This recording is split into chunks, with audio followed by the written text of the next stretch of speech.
You have cancer. Miss Baring, you have advanced metastatic ovarian cancer.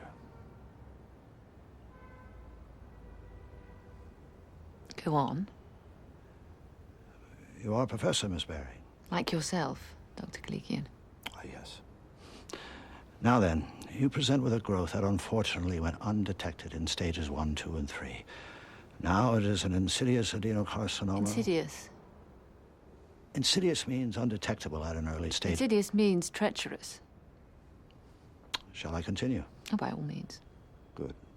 In invasive epithelial carcinoma, the most effective treatment modality is a chemotherapeutic agent. We are developing an experimental combination of drugs designed for primary site ovarian with a target specificity of stage 3 and beyond administration. Am I going too fast? No. Good. You will be hospitalized as an inpatient for treatment each cycle. After the initial 8 cycles, you will have another battery of tests. The antineoplastic will inevitably affect some healthy cells, including those lining the gastrointestinal tract from the lips to the anus and the hair follicles. We will, of course, be relying on your resolve to withstand some of the more pernicious side effects. Miss Baring? Oh, I beg your pardon. Do you have any questions so far? Please go on. Perhaps some of these terms are new? No. You're being very thorough. I make a point of it, and I always emphasize it with my students. Oh, so do I. Thoroughness, I always tell my students, but they are constitutionally averse to painstaking work. Yours too. Oh, it's worse every year. Well, mine are blind. Oh, well, mine are deaf. You just have to hope. I suppose so. Where were we, Dr. Baring? I believe I was being thoroughly diagnosed. Right. Now, the tumor is spreading very quickly, and this treatment is very aggressive. So far, so good? Yes. Better not teach next semester. Out of the question. The first week of each cycle, you'll be hospitalized for chemotherapy. The next week, you may feel a little tired. The next 2 weeks will be fine, relatively. It's 8 months like that. This treatment is the strongest thing we have to offer you. And as research, it'll make a significant contribution to our knowledge. Knowledge. Yes. Here is the informed consent form. Should you agree, you sign there at the bottom.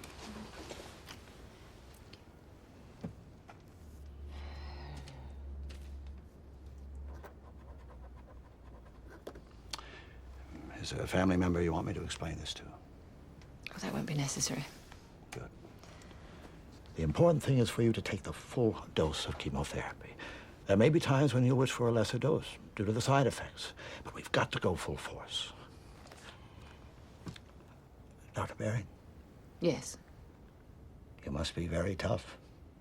Do you think you could be very tough? You needn't worry. Good. Excellent.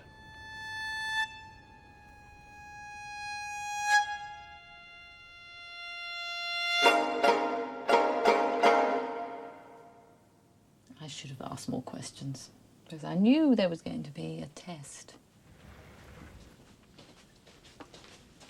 Hi, how are you feeling today? Fine. Great. That's just great.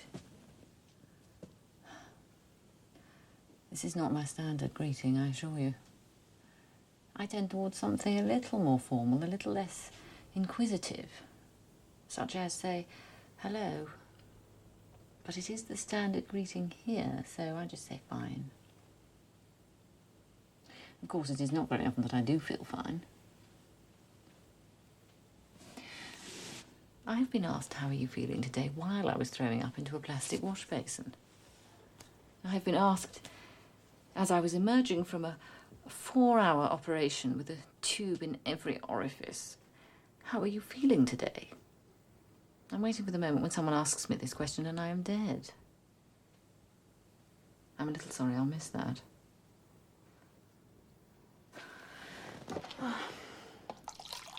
I have cancer. Insidious cancer with pernicious side effects. No, the treatment has pernicious side effects. I have stage 4 metastatic ovarian cancer. There is no stage 5. Oh, and I have to be very tough. It appears to be a matter, as the saying goes, of life and death. I know all about life and death. I am, after all, a professor of 17th century poetry, specialising in the holy sonnets of John Donne, which explore mortality in greater depth than any other body of work in the English language. And I know for a fact that I am tough. A demanding professor, uncompromising, never one to turn from a challenge. That is why I chose to study John Donne, while a student of the great E.M. Ashford.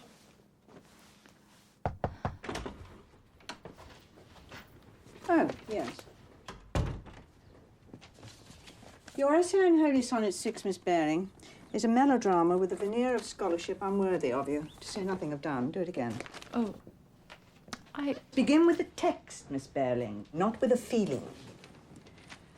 Death, be not proud, though some have called thee mighty and dreadful, for thou art not so. You've entirely missed the point of the poem, because I must say you've used an edition of the text that is inauthentically punctuated. In the Gardner edition of the text... but that edition is Miss checked out of the Baring? library, sorry. You take this too lightly. This is metaphysical poetry, not the modern novel. The standards of scholarship and critical reading which one would apply to any other text are simply insufficient. The effort must be total for the results to be meaningful. Do you think that the punctuation of the last line of this sonnet is merely an insignificant detail? The sonnet begins with a valiant struggle with death, calling on all the forces of intellect and drama to vanquish the enemy. But it is ultimately about overcoming the seemingly insuperable barriers separating life, death, and eternal life. In the edition you chose, this profoundly simple meaning is sacrificed to hysterical punctuation. And death, capital D, shall be no more, semicolon. Death, capital D, comma, thou shalt die, exclamation mark. If you're going for this sort of thing, I suggest you take up Shakespeare.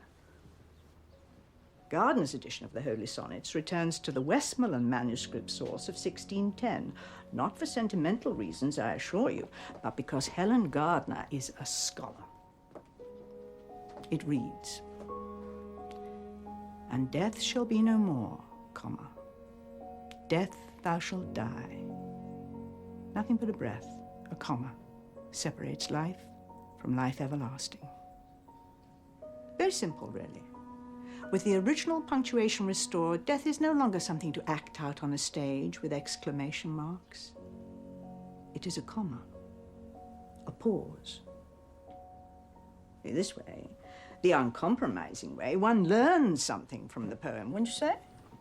Life, death, soul, God, past, present. Not insuperable barriers, not semicolons, just a comma. Life, death, I see. It's a metaphysical conceit, it's wit. I'll go back to the library and It is not wit, Miss Baring, it is truth. The paper's not the point. Isn't it? Vivian, you're a bright young woman. Use your intelligence. Don't go back to the library. Go out. Enjoy yourself with friends, hmm?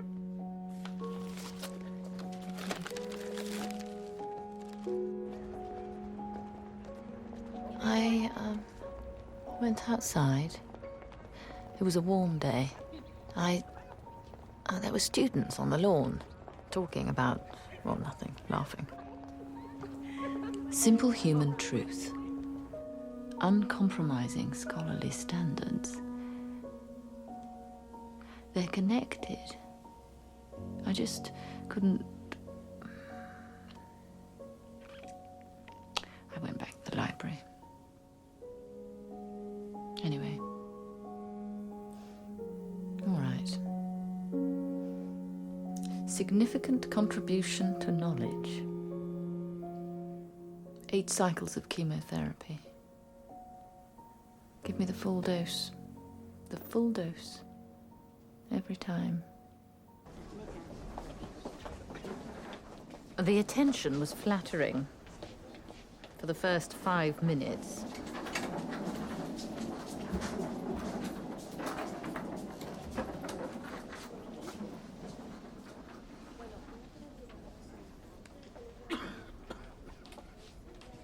Name? My name. Vivian Baring. Huh? Baring. B-E-A-R-I-N-G. Vivian, V-I-V-I-A-N. Doctor? Yes, I have a PhD. You're a doctor? Oh, Dr. Harvey Kalikian.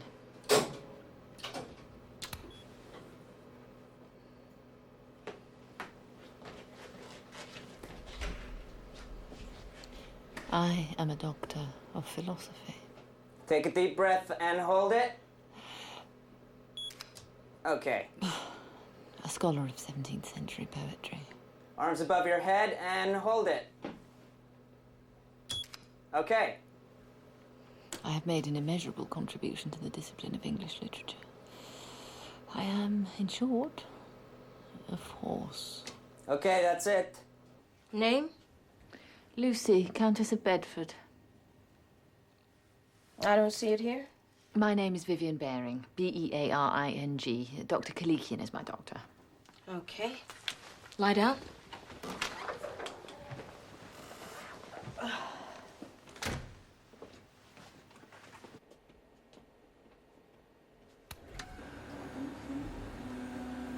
After an astounding undergraduate career, I studied for 3 years with Professor E.M. Ashford, during which time I learned by instruction and example what it means to be a scholar of distinction. As her research fellow, my principal task was the alphabetizing of index cards for Ashford's monumental critical edition of Donne's Devotions upon Emergent Occasions. I am thanked in the preface Miss Vivian Baring for her able assistance.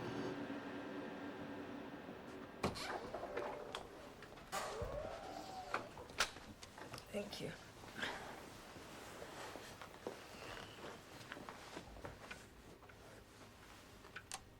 Where's your wheelchair? I do not know. I was busy just now. Well, how you gonna get out of here? I could walk. It's not permitted. Well, I do not know. Perhaps you would like me to stay. I guess I gotta go find you a chair. Don't inconvenience yourself on my behalf. It's a 2cc drip. You want to increase that? Sure, yeah, make it 4. Miss Baring, this is Jason Posner. He's going to do your medical history and ask you a few questions. He's Dr. Kalikian's fellow. Professor Baring, I'm Dr. Posner, clinical fellow at the medical oncology branch, working with Dr. Kalikian. Sit over here, please. Professor Baring, I was a student at the university. I took your course in 17th century poetry. Did you? Yes, I thought it was excellent. Well, thank you. Were you an English major? No, biochemistry. But you can't get into med school unless you're well-rounded. And I made a bet with myself that I could get an A in the 3 hardest courses on campus. How'd you do, Jace? Success. Really? A minus. It was a very tough course. Yeah, I'll call you. Okay.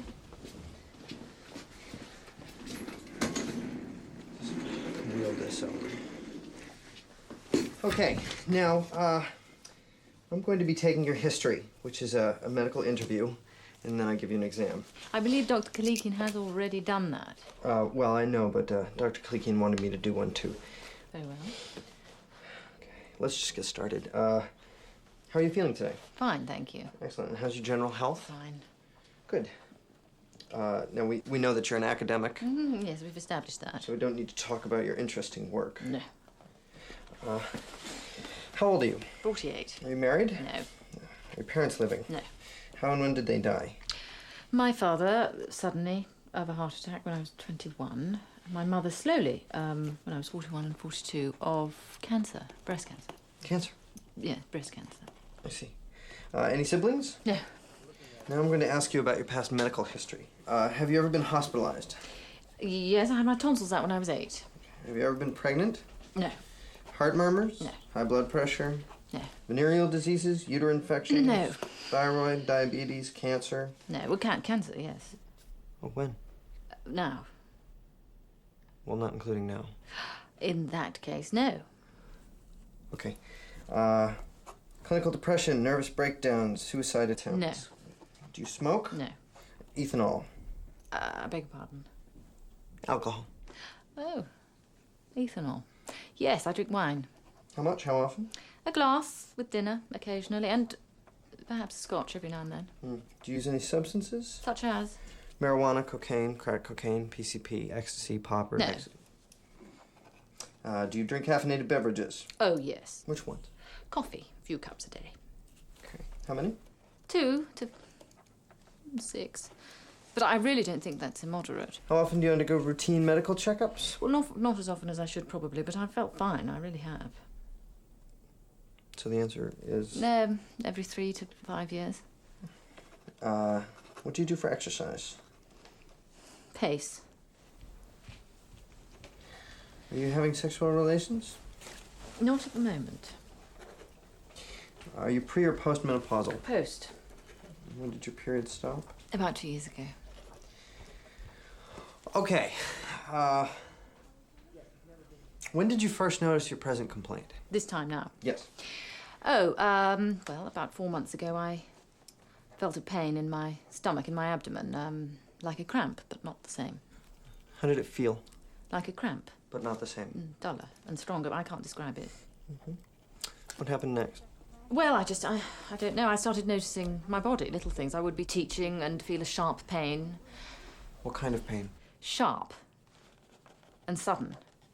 Then it would go away, or I would be tired, exhausted. I was working on a major project, the article on John Donne for the Oxford Encyclopedia of English Literature. It was a great honour, but I had a very strict deadline. So would you say you were under stress? It wasn't so much more stress than usual. I just couldn't withstand it this time. I don't know. So I went to see Dr. Chin, my gynaecologist, after I'd turned in the article, and explained all this. She examined me and sent me to Jefferson, the internist, who sent me to Kalikian because he thought I might have a tumour. And that's it? Till now. That's very interesting. Well, I guess we'll start the exam. Why don't you just sort of lie back and relax. Won't take a minute.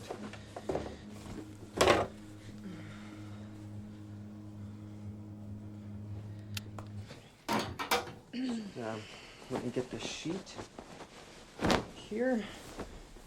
Okay. Okay. Oh yeah. Just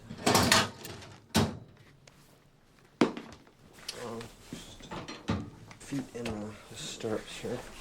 Okay.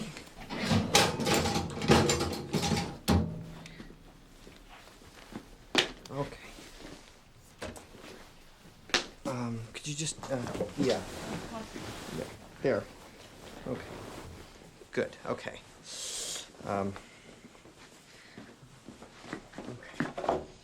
Okay. Oh, I've got to go get Susie. I got to have a girl here, some crazy clinical rule. Don't move, I'll be right back. Susie? I wish I had given him an A. Susie? 2 times 1 is 2. 2 times 2 times 3 is 6.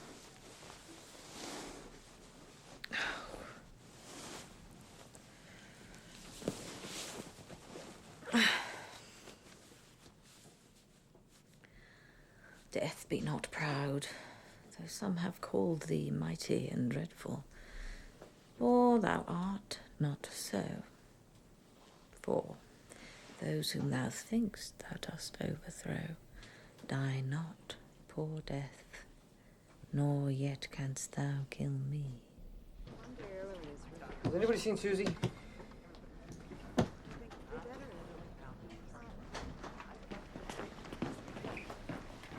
One short sleep past, we wake eternally, and death shall be no more, comma, Death, thou shalt die. Okay, here's everything. Okay. What is this? Why did you leave her like I had this? to find you. Now, come on. We're ready, Professor Baring. Get this on. All right. All right. Just get this up. Ooh, just relax. Okay. Isn't that interesting, Susie, that I had Professor Baring? Yeah. I wish I had taken some literature. I don't know anything about poetry. Professor Baring was very highly regarded on campus, looked very good on my transcript that I had taken her course. They even asked me about it in my interview to medical school. Jesus. What? What? Yeah, I survived Baring's course, yeah. No problem. Yeah, John Donne, those metaphysical poets, that metaphysical wit. Hardest poetry in the English department. I'd like to see them try biochemistry. Okay. We're almost done. All right. Yeah, okay. That's it. We're done. Okay, I gotta go. Take her feet out of the... Yeah.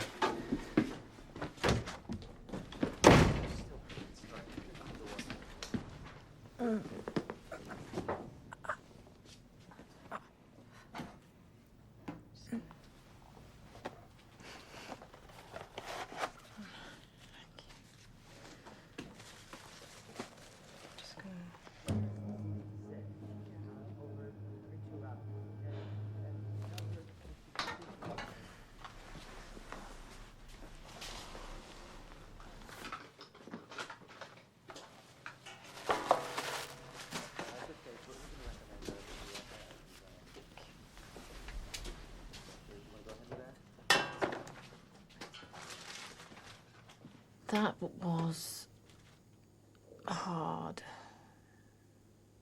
That was...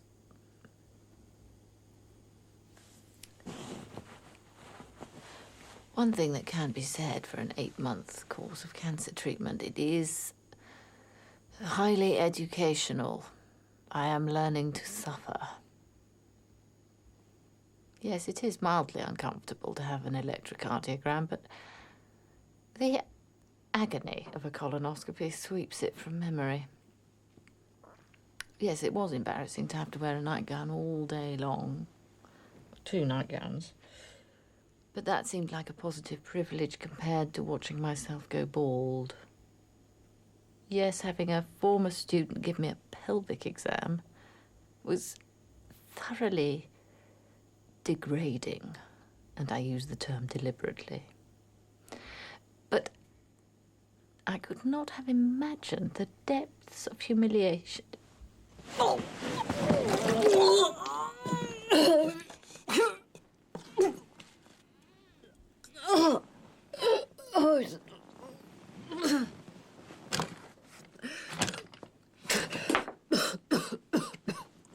Oh, God.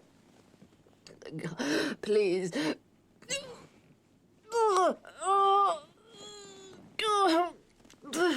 Steady. Steady. Oh, God.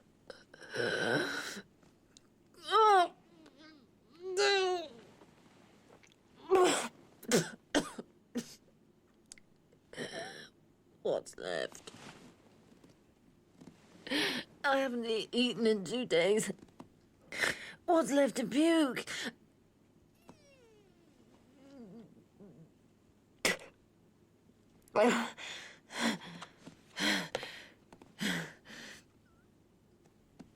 You may remark that my vocabulary has taken a turn for the Anglo-Saxon. God, I'm going to barf my brains out. Oh.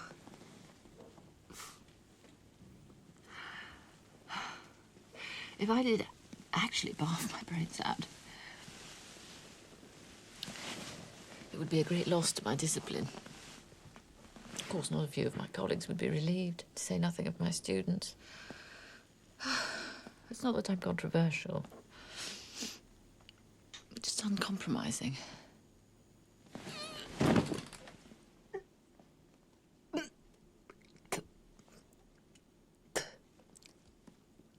false alarm.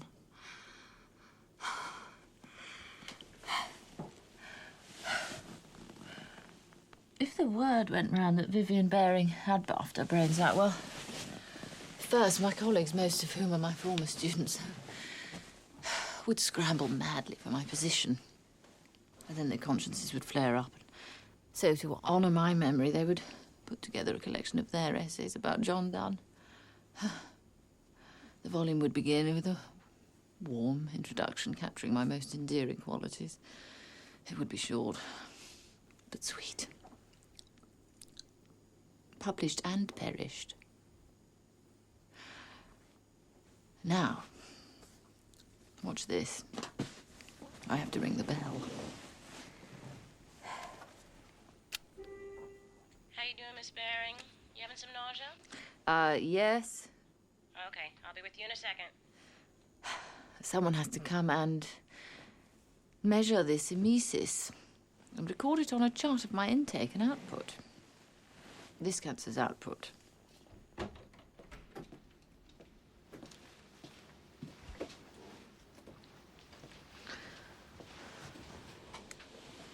It's about 300 cc's. Is that all? It was very hard work. Yep, it's 300. Good guess. Okay. Is there anything else I can get you? Have some Jell-O or something? Thank you, no. You okay all by yourself in here? Yes. You're not having a lot of visitors, are you? None, to be precise. I didn't think so. Is there somebody you want me to call or something? That won't be necessary. I don't want visitors. Okay. Well, I'll tell you what. I'll just pop my head in every once in a while to see how you're doing. Make sure you're okay. If you need anything, you just ring. Thank you. Okay.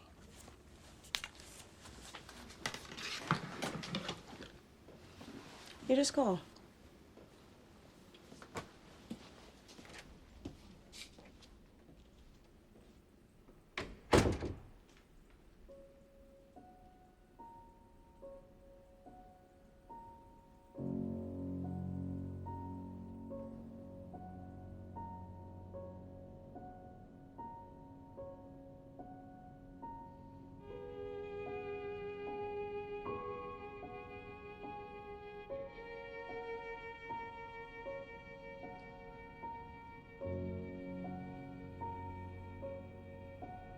Do not forget that you are seeing the most interesting aspects of my tenure as an inpatient receiving experimental chemotherapy for advanced metastatic ovarian cancer. But as I am a scholar, I feel obliged to document what it is like here most of the time between the dramatic climaxes. In truth, it is like this. You cannot imagine how time can be so still. It hangs. It weighs. And yet there is so little of it. It goes so slowly. And yet it is so scarce. If I were writing this scene, it would last a full 15 minutes. I would lie here, and you would sit there.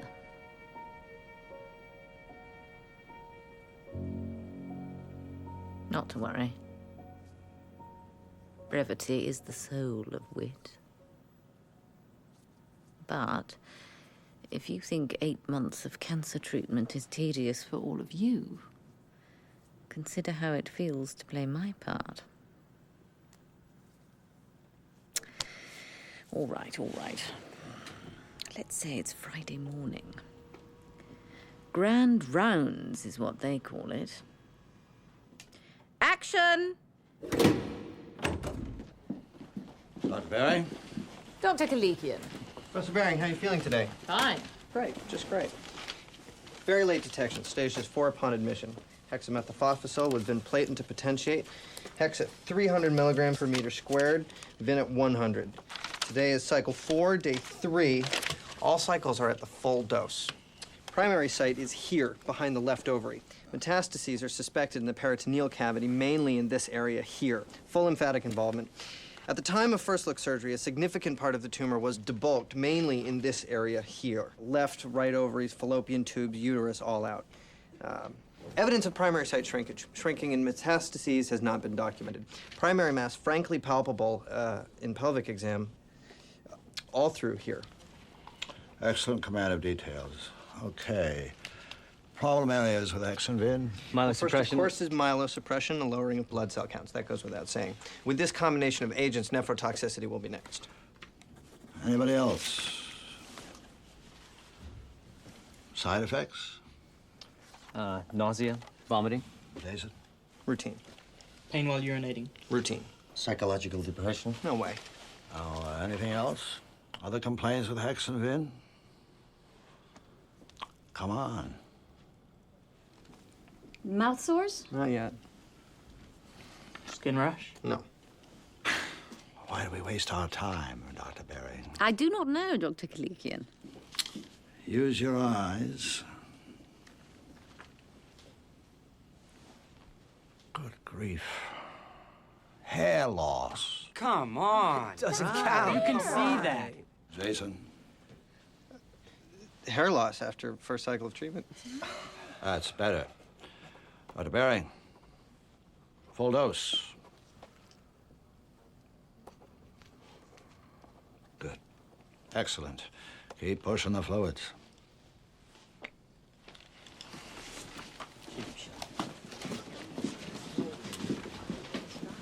Jason, clinical. Oh, right. Thank you, Professor Baring. You've been very cooperative.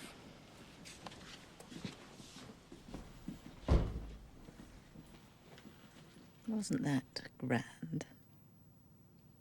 Full of subservience, hierarchies, gratuitous displays, sublimated rivalries. I feel completely at home. It is just like a graduate seminar. With one important difference.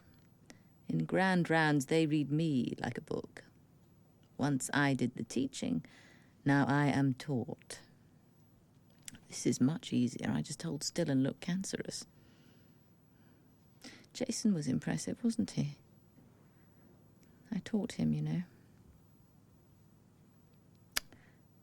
Nephrotoxicity, kidney poisoning, myelosuppression. They are medical terms. I look them up. It has always been my custom to treat words with respect. I can recall the time, the very hour of the very day when I knew words would be my life's work. I like that one best. Read another. I think I'll read The Tale of the Flopsy Bunnies.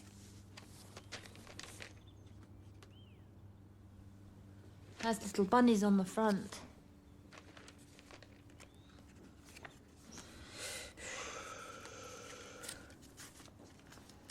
The Tale of the Flopsy Bunnies by Beatrix Potter.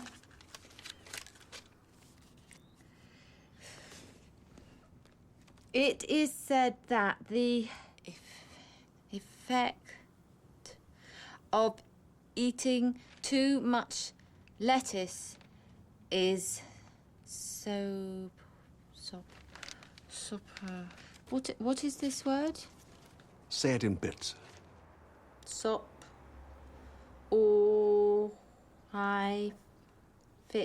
so poor I fic. What does that mean? Soporific, causing sleep. Causing sleep. Makes you sleepy. Soporific means makes you sleepy. That's right. Now, use it in a sentence. What has a soporific effect on you? What has a soporific effect on me? What makes you sleepy? Nothing. That's right. What about you? What has a soporific effect on me? Let me think. Boring conversation, I suppose, after dinner. Me too. Boring conversation. Good. Excellent. Carry on. It is said that the effect of eating too much lettuce is soporific. The little bunnies in the picture are sleeping. They're sleeping, like you said, because of soporific. The illustration bore out the meaning of the word, just as he had explained it. At the time, it seemed like magic. So, imagine the effect the words of John Donne first had on me. Ratiocination, concatenation, coruscation, tergiversation. Medical terms are less evocative.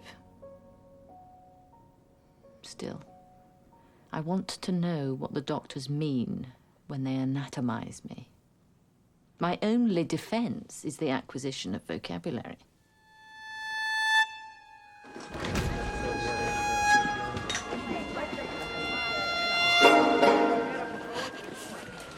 Fever and neutropenia. Okay, when did it start? I was at home reading. I felt so bad. I got cold. Fever and neutropenia. They said to come in. You did the right thing. Did somebody drive you? A cab. How about took a taxi? Okay.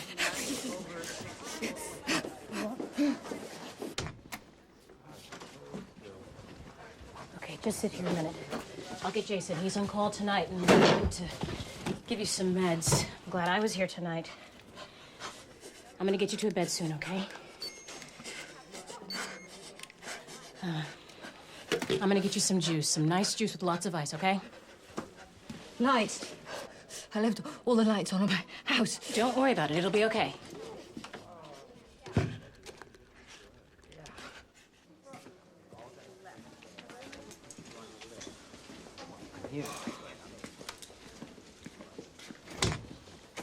Professor Baring, how you feeling? My teeth are chattering. Vitals? Temp 102, pulse 120, respiration 36. Fever and neutropenia. It's a shake and bake. Blood culture and urine, stat, admitter, prepare for reverse isolation. Start with acetaminophen. Vitals every 4 hours.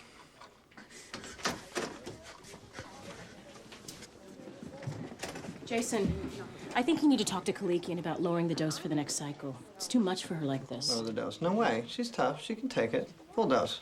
Wake me when the counts come from the lab.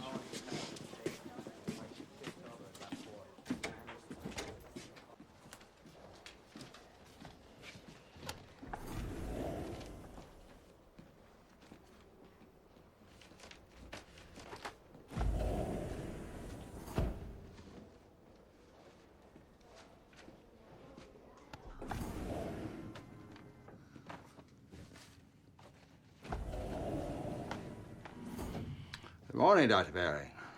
Full dose? Definite progress. Everything okay? Yes. You're doing swell. Isolation is no problem. A couple of days. Think of it as a vacation. Oh.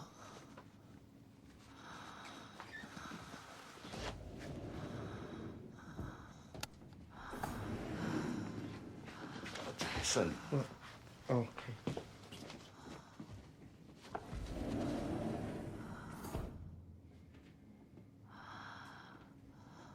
In isolation. I am isolated. For once I can use a term literally.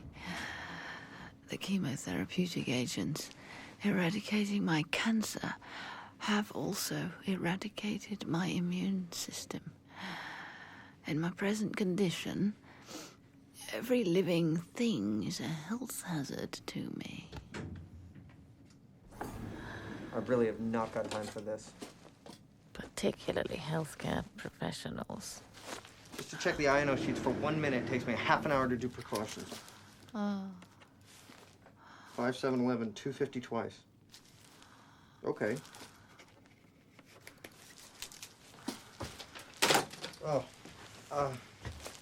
Professor Baring, how are you feeling today? fine, just shaking sometimes from the chills. IV should kick in any time now, no problem. Listen, I gotta go. Keep pushing the fluids, okay?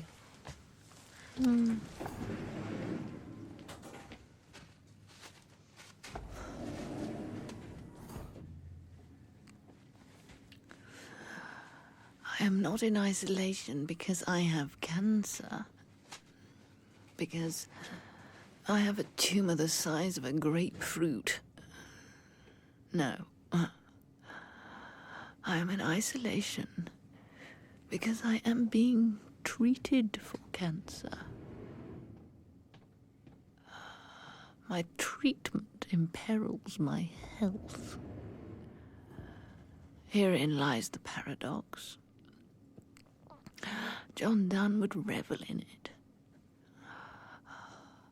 I would revel in it if he wrote a poem about it. My students would flounder in it because paradox is too difficult to understand.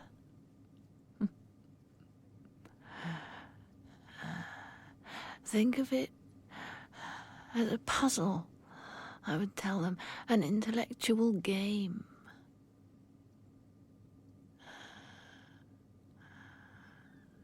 Or I would have told them, were it a game, which it is not.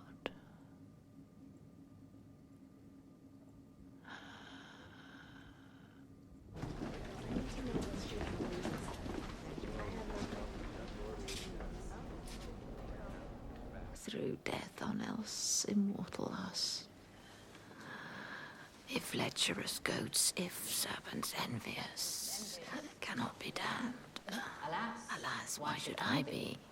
Why should intent or reason born in me make sins else equal in me more heinous? And mercy being easy and glorious to God in his stern wrath, why threatens he? But who am I that dare dispute with thee? O God, oh, of thine only worthy blood, and my tears make a heavenly Lethean flood and drown in it my sins' black memory. That thou remember them, some claim as dead. I think it mercy if thou wilt forget. A typical prayer would plead, remember me, O Lord. True believers ask to be remembered by God. The speaker of this sonnet asks God to forget. We want to correct the speaker, to remind him of the assurance of salvation, but it is too late. The poetic encounter is over. We are left to our own consciences. Have we outwitted Donne? Miss Baring.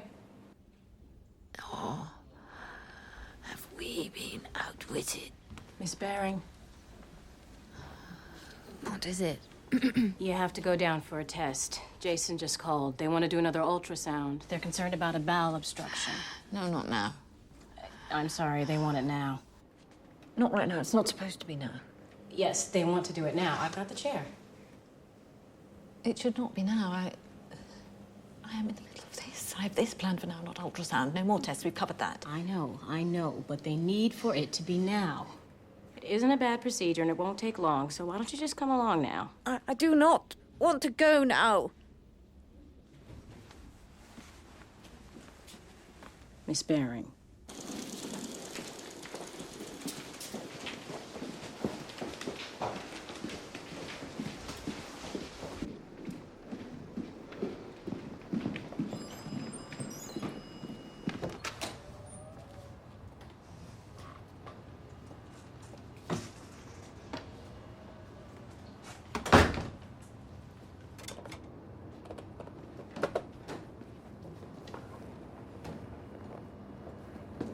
Name?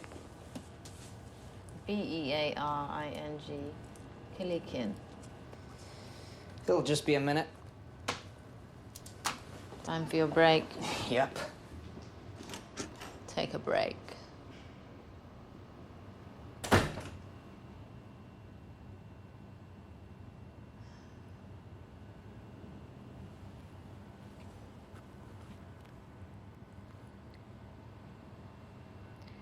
This is my play's last scene.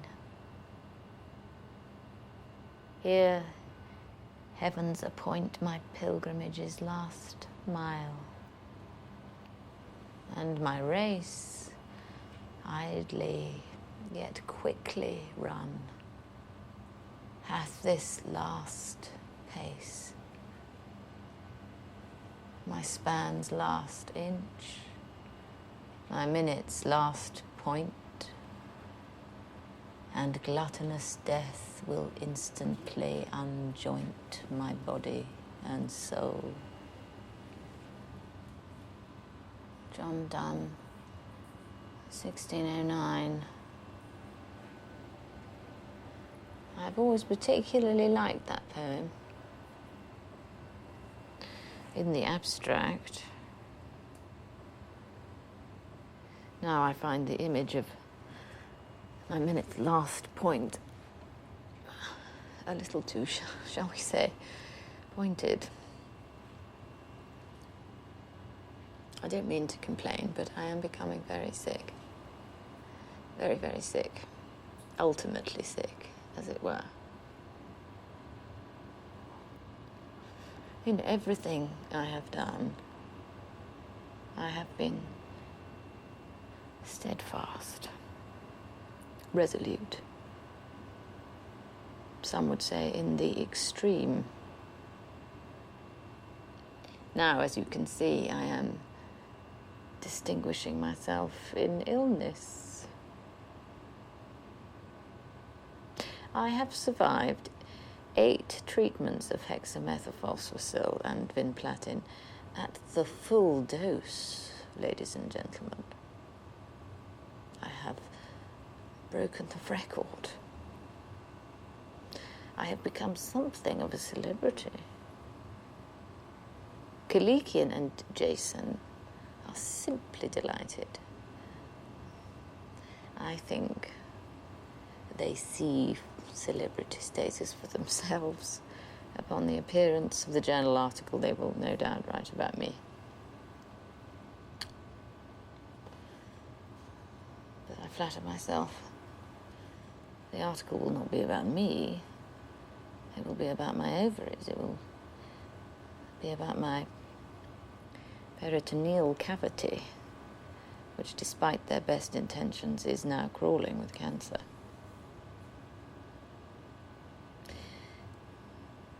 What we have come to think of as me is, in fact, just the specimen jar, just the dust jacket, just the white piece of paper that bears the little black marks.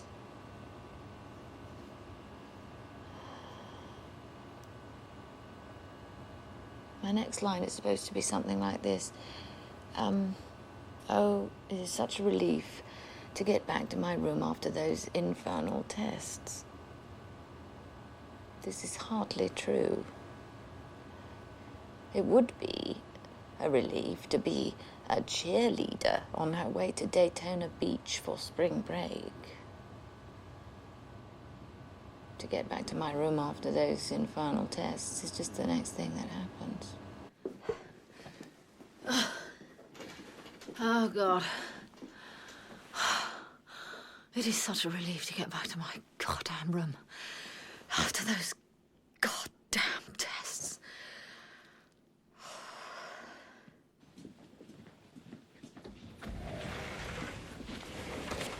Professor Baring, just want to check your INO.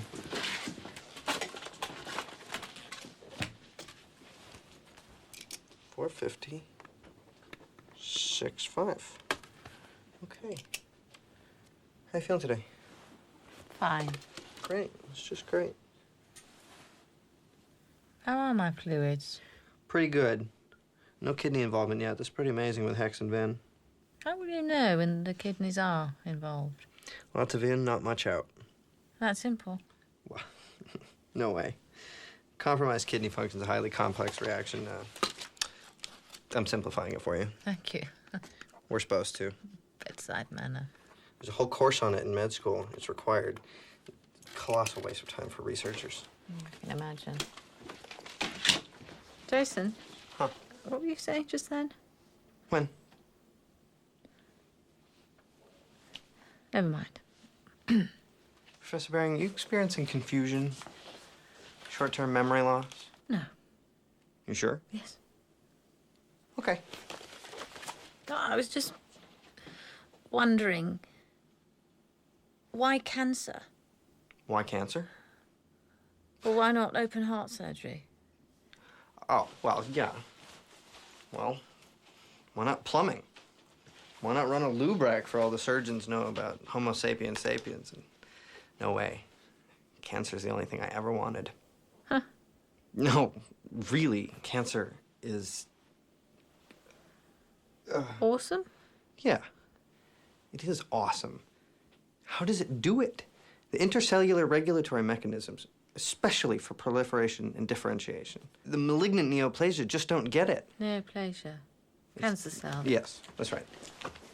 You grow normal cells in a tissue culture in a lab, and they replicate just enough to form a nice confluent monolayer, and then they divide 20 times or 50 times, but eventually they conk out.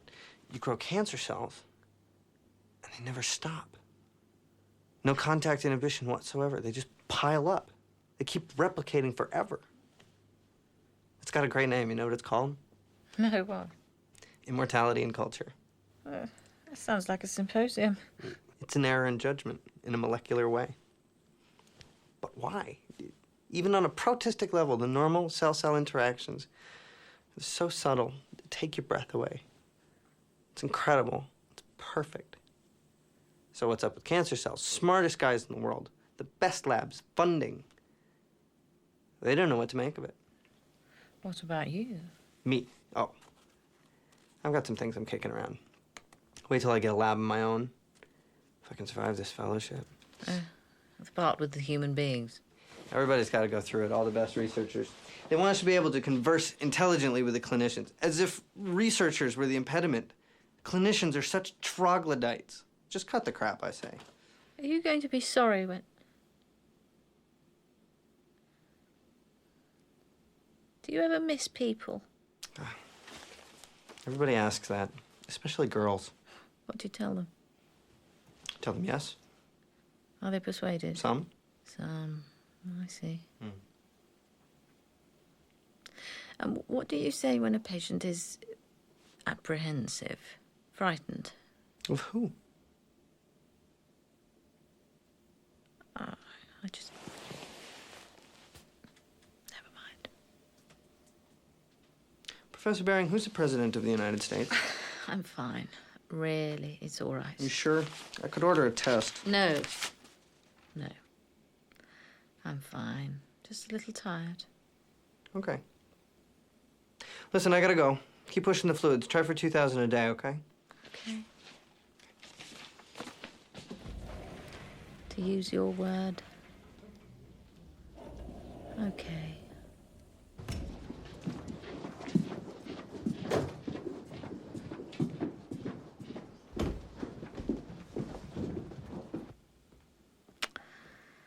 So, the young doctor, like the senior scholar, prefers research to humanity. At the same time, the senior scholar, in her pathetic state as simpering victim, wishes the young doctor would take more interest in personal contact.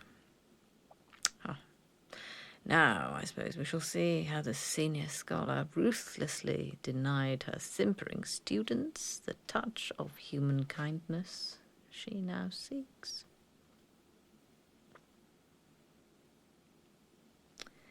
How, then, would you characterize... You! How would you characterize the animating force of this sonnet? Huh? In this sonnet, what is the what is the principal poetic device? I'll give you a hint. It has nothing to do with football. What propels this sonnet? You can come to this class prepared, or you can excuse yourself from this class, this department, and this university. Do not think for a moment that I will tolerate anything in between.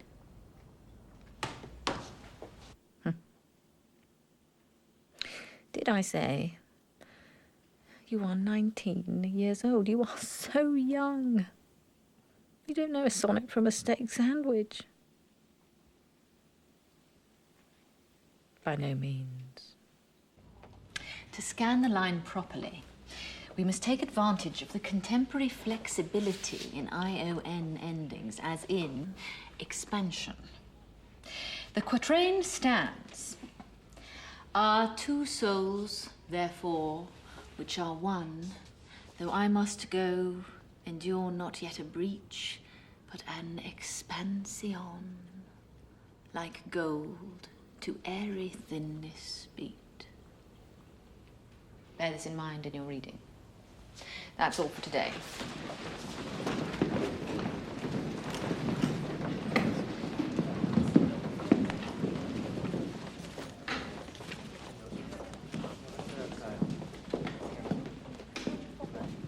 Professor Bering, can I talk to you for a minute?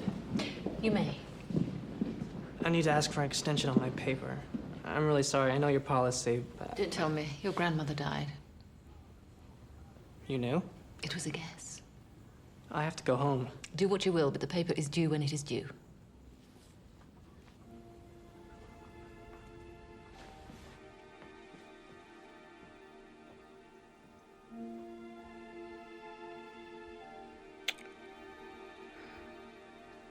I don't know. I feel so much. What is the word? I look back and I see these scenes and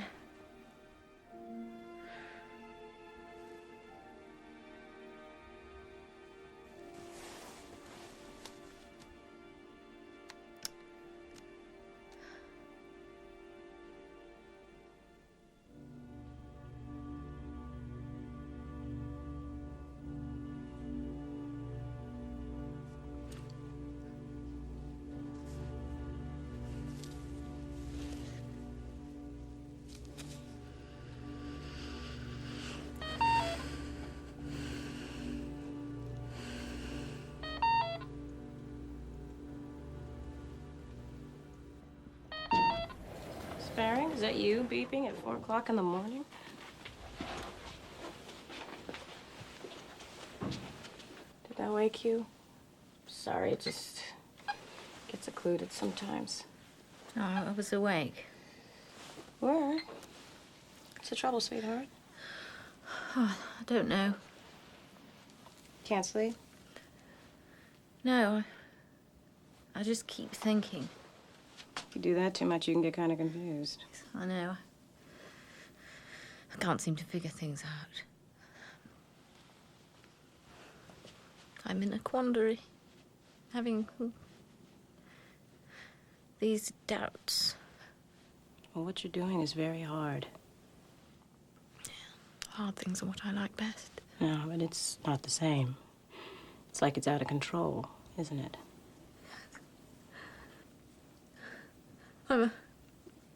I'm scared. Of course you are. I want to. I don't feel so sure of myself anymore. And you used to feel sure, didn't you? Yes. I used to feel sure. Oh, baby, it's okay. It's all right. And it hurts. I know. It's all right. It's all right. It's okay.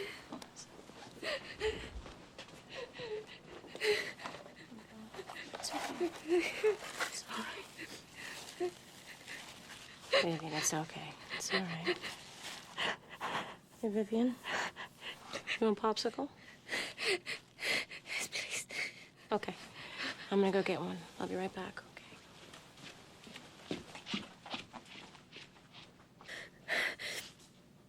The epithelial cells in my GI tract have been killed by the chemo. The cold popsicle feels good. It's something I can digest, and it helps keep me hydrated. For your information. There you go. Cute.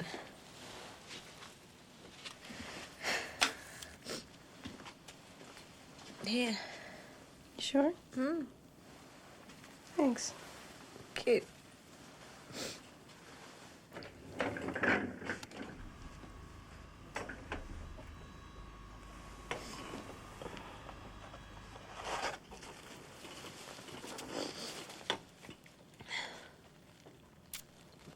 You know, when I was a kid, we used to get these from a truck. The man would come around and he'd ring his bell and we'd all go running over. And then we'd sit on the curb and eat our popsicles. It's pretty profound, huh? Sounds nice.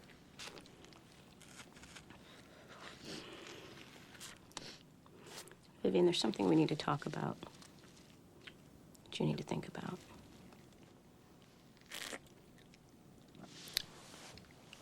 My cancer's not being cured, is it?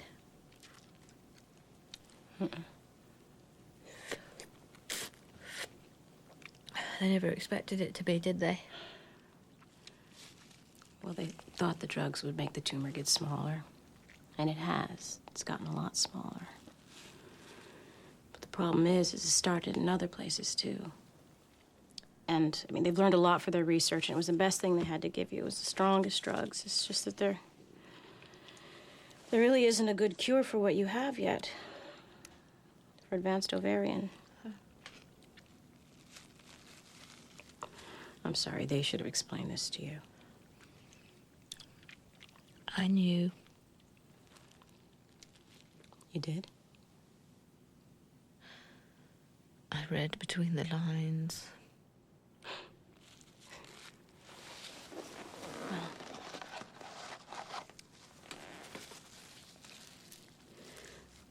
What you need to think about is your code status. What you want them to do if your heart stops beating. Well? Well, you can be full code, which means that if your heart stops, we'll call a code blue, and the code team will come in and resuscitate you and take you to intensive care until you stabilize. Or you can be do not resuscitate, which means that if your heart stops, we'll just let it. You'll be DNR. And you can think about it, but I just wanted to present you with both choices before Kalikian and Jason come in and talk to you. You don't agree about this? They like to save lives. So anything's okay as long as the life continues. Doesn't matter if you're hooked up to 1 million machines. Kalikian's a great researcher, he is, and the fellows like Jason, they're really smart. And it's an honor for them to be working with him. They always want to know more things. I always want to know more things. I'm a scholar. Or I was. When I had shoes. When I had eyebrows. Okay, well, that's fine. I mean, you'll be full code. No. Don't complicate the matter. No, really, it's fine. It's up to you. Just let it stop. Really? Yes. So if your heart stops beating, just let it stop.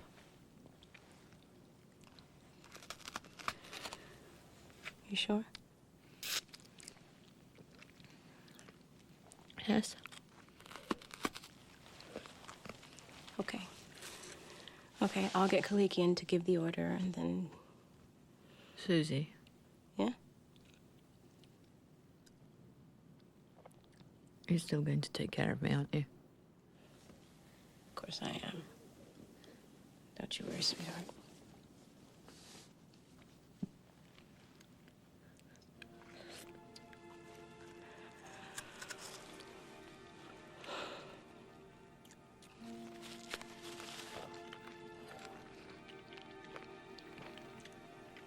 Okay.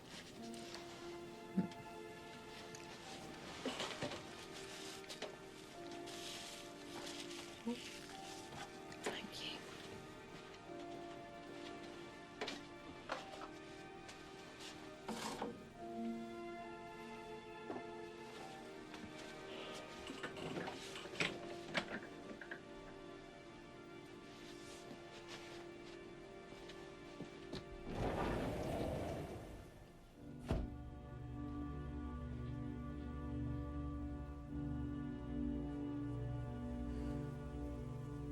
Well, that certainly was a maudlin display. Popsicles, sweetheart. I can't believe my life has become so corny. But it can't be helped. I don't see any other way. We are discussing life and death, and not in the abstract either. We are discussing my life and my death. And I can't conceive of any other tone. Now is not the time for verbal swordplay. Nothing would be worse than a detailed scholarly analysis of erudition, interpretation, complication. Oh. Now is the time for simplicity. Now is the time for, dare I say it, kindness.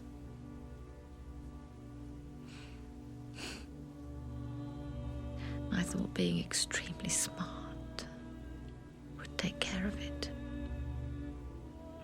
But I see that I have been found out. Ooh.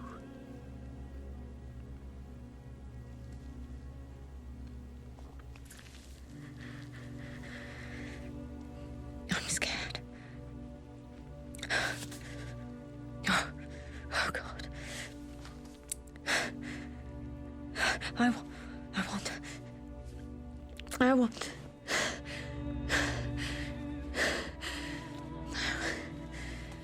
No. I want to hide. I just want to curl up in a little ball.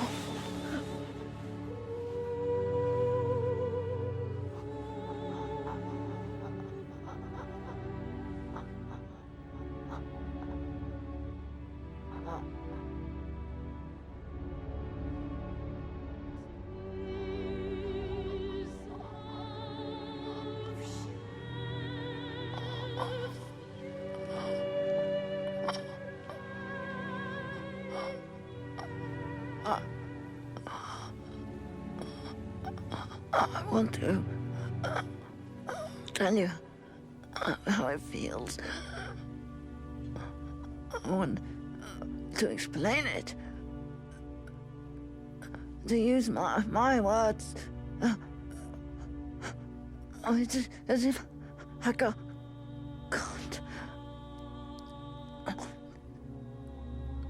There aren't.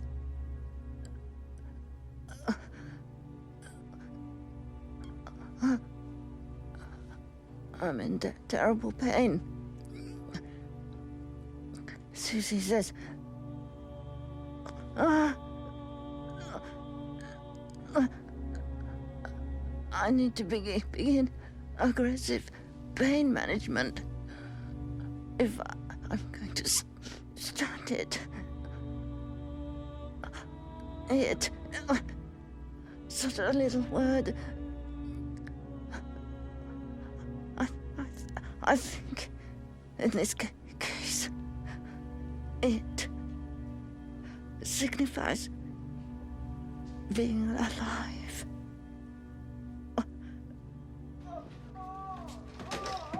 Okay. We've located Dr. Kalikian, and he's on his way here, and we'll get you some meds. Oh, God, it's so painful. So painful, so much pain. I know, just try and relax and clear your mind. We'll get you patient-controlled analgesic. It's a little pump with a little button, and you press it, and you decide how much medication you want. It's very simple, and it's all up to you. Okay. Dr. Baring. Susie? It's time for patient-controlled analgesic. The pain is killing her. Dr. Baring, are you in pain? I don't believe this. I want a morphine drip. But what about patient controlled? She could be more alert. Ordinarily, yes, but in her case, no. But I think she would really rather... She's earned a rest. Morphine, 10 push now and start at 10 an hour. Dr. Bering, try to relax. We're going to help you through this. Don't worry. Dr. Bering. Excellent. Susie.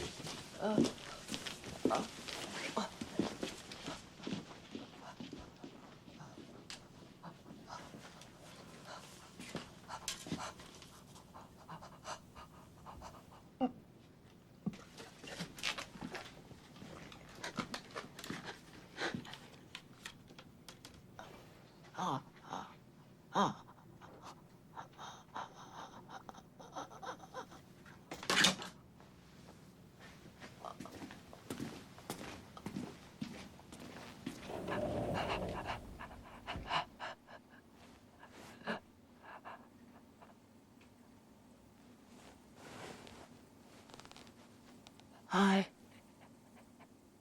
How are you feeling today?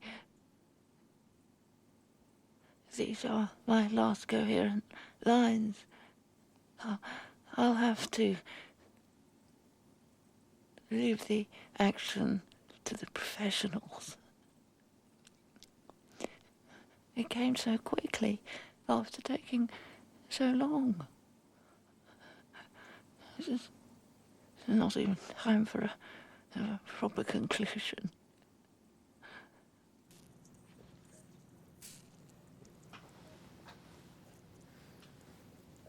I trust this will have a soporific effect. Well, I don't know about that, but it sure does make you sleepy.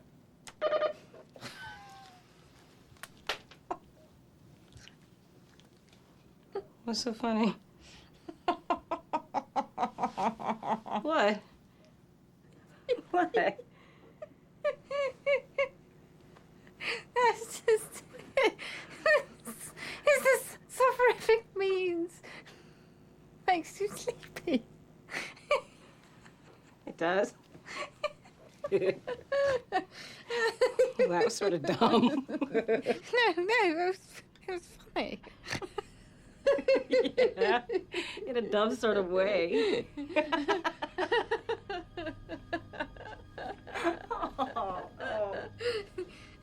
Oh. Well, I'm glad you explained it to me. I never would have gotten that. I'm a teacher.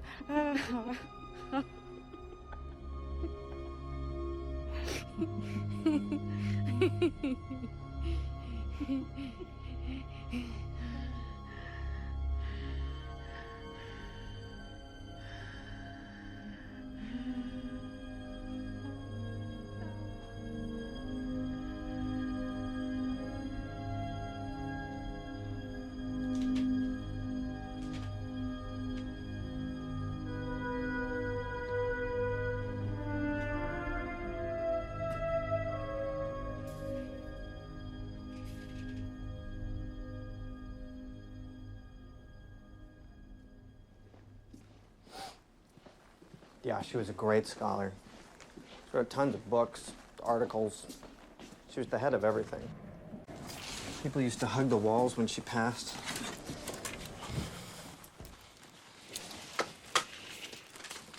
$275, $520.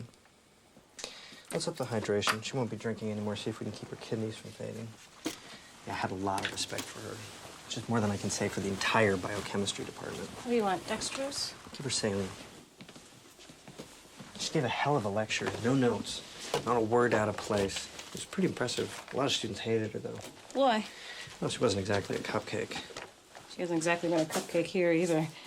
Now, Miss Bering, Jason and I are here. We're going to insert a catheter to collect your urine. It's not going to hurt, so don't you worry. Like she can hear you. It's just nice to do. 8 cycles of Hex and Bin at the full dose. Kleekian didn't think it was possible. I wish they could all get through it at full throttle. Then we could really have some data. It's not what I imagined, you know? I thought someone who studied poetry would be more dreamy. Not the way she did it. Her course is more like boot camp than English class. This guy, John Dunn, was incredibly intense. Like your whole brain had to be in knots before you could get it. Well, he made it hard on purpose? Well, it has to do with the subject matter. The holy sonnets we worked on most, they were mainly about salvation anxiety. That's a term I made up in one of my papers, salvation anxiety, but I think it fits pretty well. You're this brilliant guy. I mean, brilliant. This guy makes Shakespeare sound like a Hallmark card. And you know you're a sinner. And there's this whole promise of salvation, the whole religious thing, but you just can't deal with it. Well, how come? Because it doesn't stand up to scrutiny. But you can't face life without it either, so you write these screwed-up sonnets, like a game to make the puzzle so complicated. What happens in the end? The end of what? To John Dunn. Does he ever get it? Get what? His salvation anxiety. Does he ever understand? Oh, no way. The puzzle takes over. You're not even trying to solve it anymore. Fascinating, really. Like, great training for lab research, looking at things at increasing levels of complexity. Well, until what? What do you mean? Well, what happens in the end? Do you ever get to solve the puzzle? Nah. When it comes down to it, research is just trying to quantify the complications of the puzzle. You help people. You save lives and stuff. Well, sure, I save a guy's life and the poor slob goes out and gets hit by a bus. Yeah, I guess so. I just don't think about it that way. Guess you can tell I never took a course in poetry. Well, if there's one thing we learned in 17th century poetry, you can forget all about that, all that sentimental stuff. Enzyme kinetics was more poetic than Baring's class. Besides, you can't just go around thinking about all that meaning of life garbage all the time. You just go nuts. Do you believe in it? Believe in what? I don't know, the meaning of life garbage. What do they teach you at nursing school?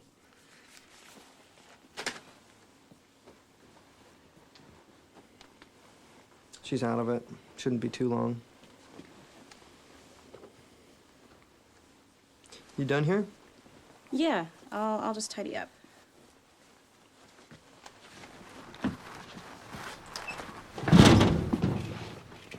See you. Bye, Chase.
Vivian? Vivian? It's evening. Vivian?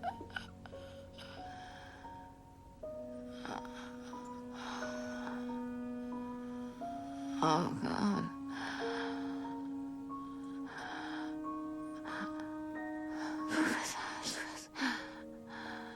Oh, God. Oh. I'm in town visiting my great-grandson, who is celebrating his 5th birthday. I went to see you in your office, and they directed me here. I've been walking all over town. I'd forgotten how early it gets chilly here. Oh, I feel so bad. Yes, I know you do. I can see. Oh, Oh, dear. Oh, there. There.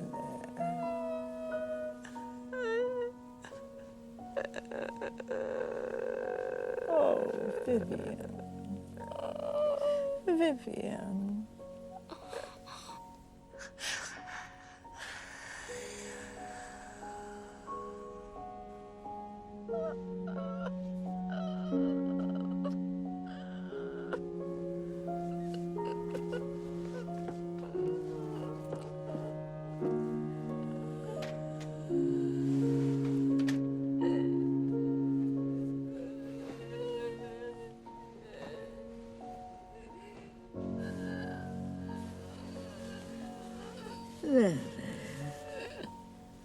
There, Vivian.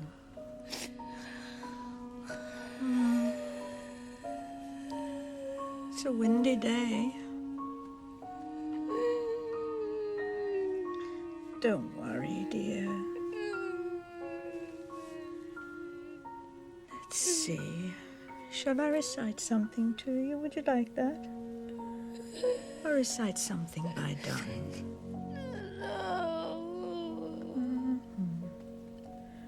Very well.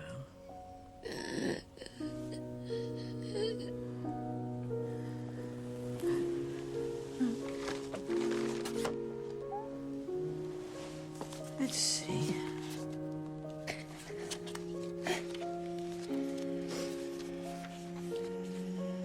The Runaway Bunny by Margaret Wise Brown.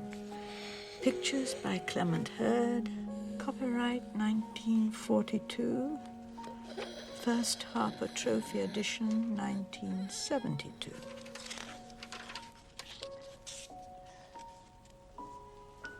Once there was a little bunny who wanted to run away. So he said to his mother, "I'm running away." "If you run away," said his mother, "I will run after you, for you are my little bunny."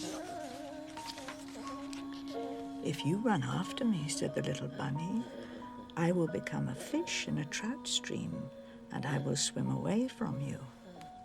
"If you become a fish in a trout stream," said his mother, "I will become a fisherman, and I will fish for you." Ah, look at that. A little allegory of the soul. Wherever it hides, God will find it. See, Vivian? "If you become a fisherman," said the little bunny, "I will be a bird and fly away from you." "If you become a bird and fly away from me," said his mother, "I will be a tree that you come home to." Ah, very clever.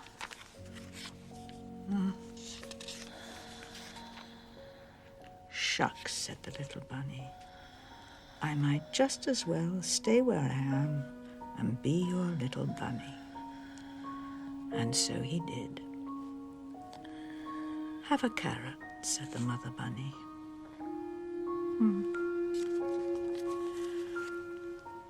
Wonderful.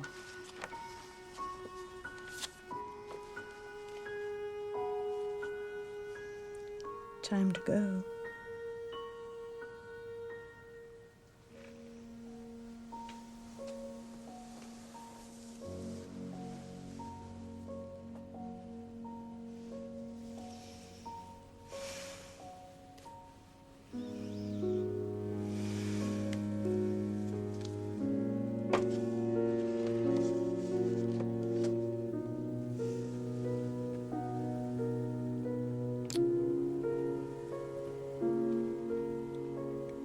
And flights of angels sing thee to thy rest.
Professor Baring, how you feeling today?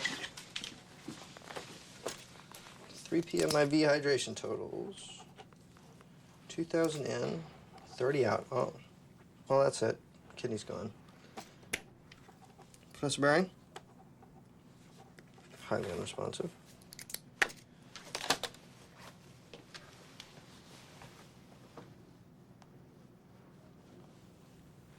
Wait a second.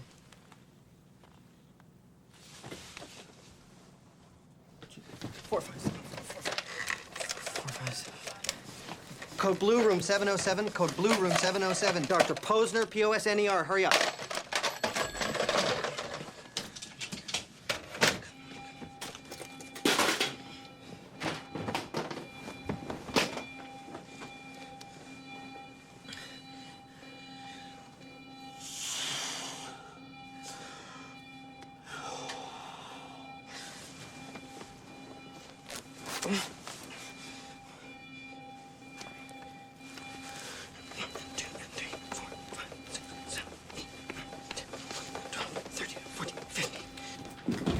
What are you doing? The goddamn code. She's Get over DNR. here. She's research. She's no code. Jason, she's no code. Kalikian put the order in. You were right there. You saw it yourself. God, the code. 4575. Cancel code, room 707. Sue Monahan, primary nurse. No, Dr. Posner's. No. I got it. I got it. No. Get out of the way. The Have the patient staff is no move out. code. She's DNR. Let's go. Let's move it. The patient is DNR. Okay, unit staff, clear. She's listen. Back She's, away do from the not bed. resuscitate. Put the machine on. Let's go. The patient There's is no pulse. code. No pulse. Doctor, Get that board under. Let's roll it. Hey, get the board Out under. the way. Stop it. She's charging. Listen Give her to 1 me. milligram of The ethanol. orders get back. Keep it going. By car back. Do 1 not milligram heavy. resuscitate. Stop. Do not By car resuscitate. She's no code. Move out the way. Go. Stop this. Still no reading. No pulse. Hey, Clear. Hey, Get off listen. alone. I made a mistake. No code. The patient is no code. Who the hell are you? I'm Sue Monahan. I'm the primary nurse. Let me see the goddamn chart. The patient is no code. Just get away from her. Do not resuscitate. Kalikian. The order was put in yesterday. It's a doctor screw up. What is he, a resident? Got us up here on a DNR. Called a code and a no code.